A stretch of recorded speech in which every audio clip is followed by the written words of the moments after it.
Steve Petersky, North County Pipeline here, coming to you from Las Vegas, where I'm spending a few days with some family, doing some fun things out here. But just wanted to get on this video real quick, get a recap of what went down in North County and some stuff at the state.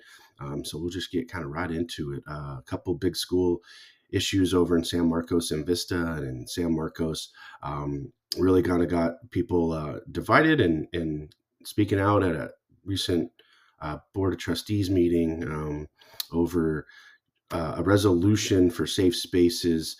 One of the contentious items was in the original form of the resolution was allowing trans girls access to sports and locker rooms, bathrooms, things of that nature. And Supervisor Jim Desmond had posted something out with that resolution. And so there was a lot of pushback, and the district ended up pulling that language and just changing some of the things to make it saying that they'll just follow state law in regards to the safe spaces and areas where trans girls in the district can change. So, obviously this has been a big heated item. Desmond had put a resolution before the County Board of Supervisors a couple weeks ago asking to support HR 28, which was not supported and changed. But here parents were voicing some of the similar complaints. They don't feel comfortable with their girls dressing in locker rooms. Some had to go find other spaces to dress, or other areas in the locker room, because they didn't feel like a biological male or a trans girl made them comfortable. On the flip side of it, a lot of people that spoke in support of the trans community saying they need their safe spaces as well, and that they're all welcome. Nobody should be discriminated against, things of that nature. So contentious item for sure. A lot of people don't understand or couldn't figure out why that resolution dropped when it did. And so it led to some more confusion. And just, some people just felt like it was a divisive issue to bring up from the get-go. So, people believe that, San Marcos Unified is a place where everyone can go and feel safe.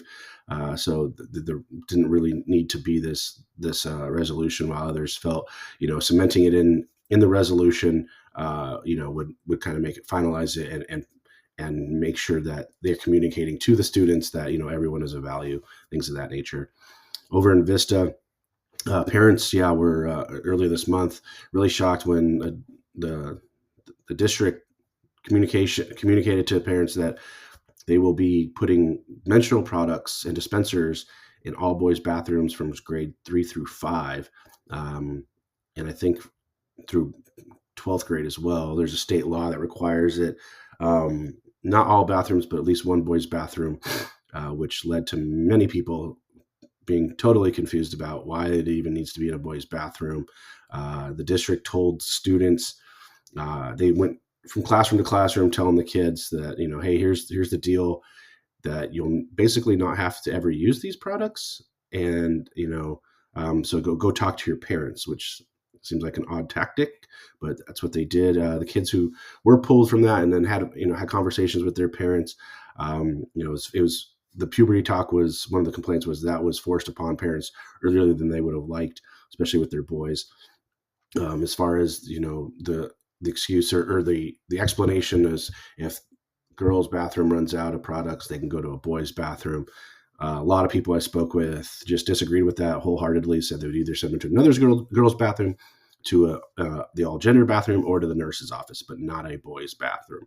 And so people are worried, the boys will start messing with the products and jam them toilets or sinks or whatever, and kind of make a mockery of it, especially for some of these younger girls who are starting their cycles, already kind of feeling awkward and maybe self-conscious about it. So that one really sparked the hornet's nest over there in Vista, and so we'll see if they continue. The kind of an odd part of it too is they won't fill the dispensers until July. So again, that left a lot of people scratching their heads as to, okay, why even do this now? Then why not just do it over the summer? But that's where we're at. In the county, lots going on over there. Supervisor Tara Lawson Rimmer has been vocal about a tax increase support the county as they're staring down the barrel of a $138.5 million deficit, and then that's going to grow to well over, I think, $350 million in 5 years. So, county's financials aren't doing too well. The county over the last 4 or 5 years created a lot of new departments, added a lot of new people, 2,500 people. So, if you have 2,500 people, and let's say the average, salary, benefits, all that compensation package is $100,000. Well, that's 225 million right there. So, yeah, so for Lawson River, some of the reporting has indicated that it could be a sales tax, it could be increase on real estate transfer, or creating a stormwater district.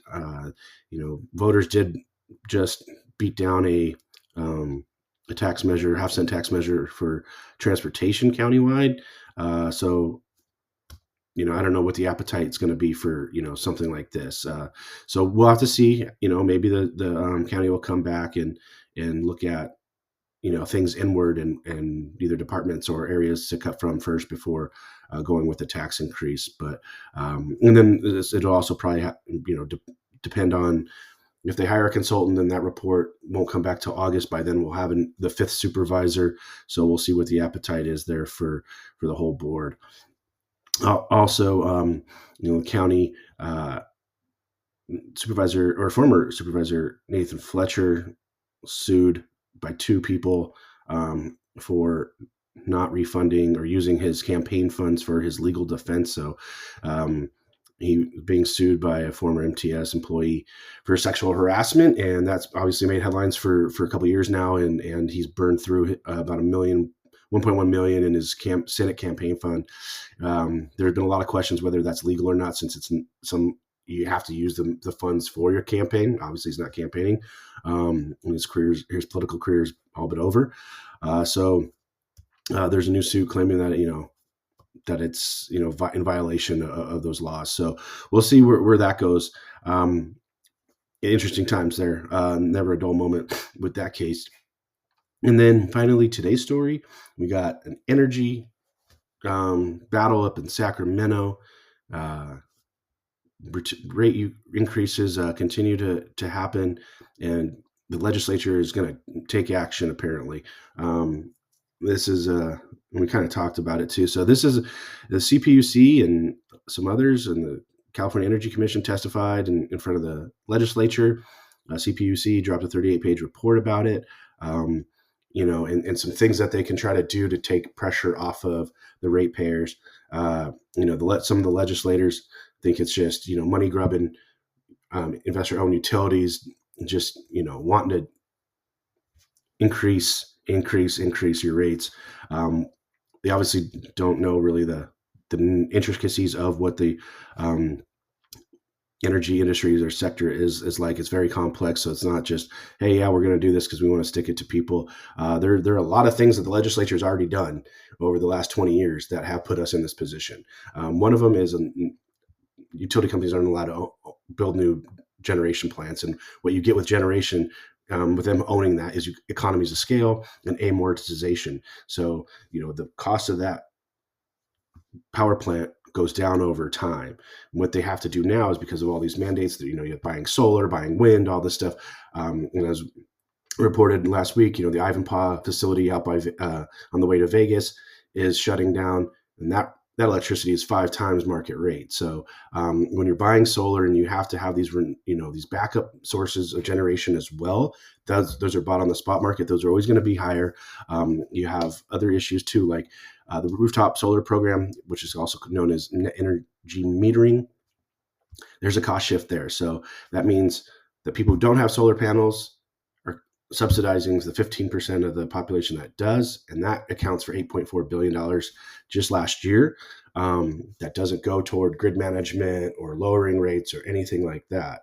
And then you also have programs like Community Choice Energy, where they're just kind of a middleman. They're just buying power. They're not really doing much. They're just sending you a bill. So again, that's taking money away and making it more expensive. And then you have the mandates of buying other generated sources of generation, which are way more expensive. And if you can't build new facilities and allow those economy scales to happen, as basic economic tells us, then we're going to see higher rates. And so there's a state senator out there, Aisha Wahab of Hayward. She's got a massive bill out there, that basically wants to create a new vision for an energy grid. And basically, she wants to review CEO compensation or executive compensation, and she wants to force utility companies to hire a third party. Again, that means more expenses to review all their power lines and electrical equipment to see if they've outlived their lifespan. The funny thing is, utility companies already do that in house, so she's just adding on extra costs, and and then she wants the utilities to cover 95% of the funding for the wildfire fund, and ratepayers just 5%.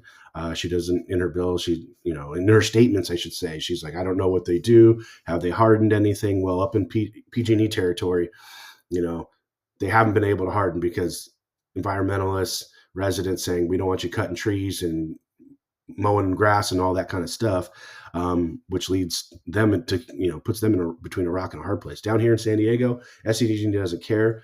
They'll cut that tree, they'll mow that grass, whatever. That's why they haven't had a major incident in almost 20 years. So, hopefully we'll see how this whole thing works out, because this could end up being very detrimental to the ratepayer in the future.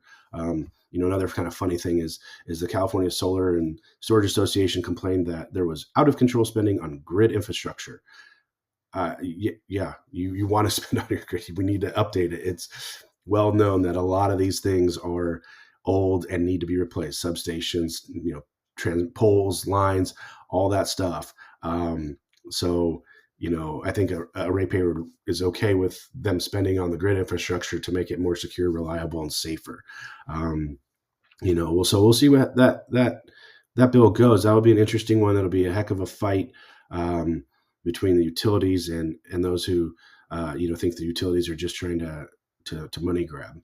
And then I'll close with this one, a little fun kind of thing. I don't know if you guys saw, but somehow like about 10 donkeys got loose in Vista the other day, just running around the streets and creating a little bit of havoc. So if you haven't seen that, go check it out. It's kind of funny. They rounded them up and got them back where they needed to go. So all ended well there. But just a little humor to close out today. So have a great rest of your Sunday, and we'll talk next week.